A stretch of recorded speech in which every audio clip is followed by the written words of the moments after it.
सबसे पहले तो मैं इस मौके पे ये बात करना चाहता हूं कि हम आपके पास कराची क्यों आए, क्योंकि कराची इस मुल्क के लिए दिल की हैसियत रखता है। कराची में तहरीक चलती है तो पूरे मुल्क में तहरीक चलती है। इस वक्त अमलन मुल्क में अदलिया मफलूज हो चुकी है, आईन मातल हो चुका है, कोई कानून नहीं।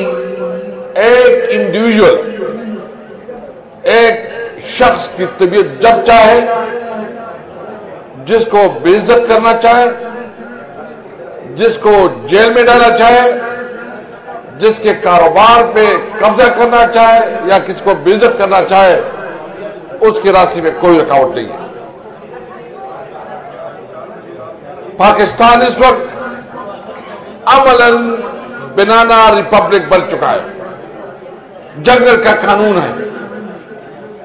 तो हम आपके पास आए हैं और यहां कराची की वो कला और कराची जो कि एक पाकिस्तान के लिए दिल की हैसियत रखता है, मैं आपसे पूछना चाहता हूं कि क्या इस किस्म के पाकिस्तान में जिंदगी बसर की जा सकती है?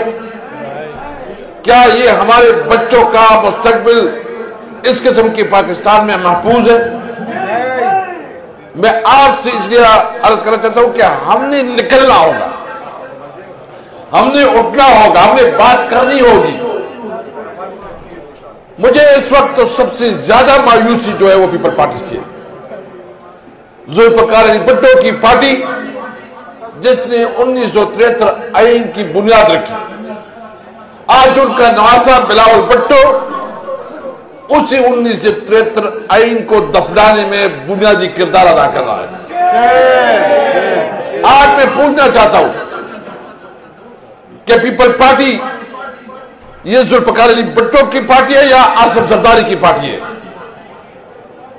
जो पीपल पार्टी के वर्कर है, मैं उससे पूछना चाहता हूं कि तुम्हारा नजरिया खत्म हो चुका है, तुम्हारा नजरिया कंप्रोमाइज हो चुका है, और जो तुम्हारे लीडर ने, जो तुम्हारे कायद ने, जुल्फकार अली भुट्टो ने जो तोहफा दिया था, उस तोहफे को आसिफ जरदारी और बिलावल भुट्टो बेच चुका है, खत्म कर चुका है, दफना चुका है।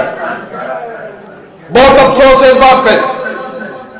हम तो समझते थे, मैं तो असेंबली में भी बात करता हूं और मैंने बिलावल भुट्टो के सामने कहा कि किधर रहा तुम्हारा वो, क्या जो तुम्हारे नाना ने जो कुछ किया तुम उसके ऊपर जो है मिट्टी डालना चाहते हो, उसको खत्म करना चाहते हो। 1973 आईन वाहिद डॉक्यूमेंट है जिसकी वजह से पूरी पाकिस्तानी को मुत्तफिक और मुत्तहिद है।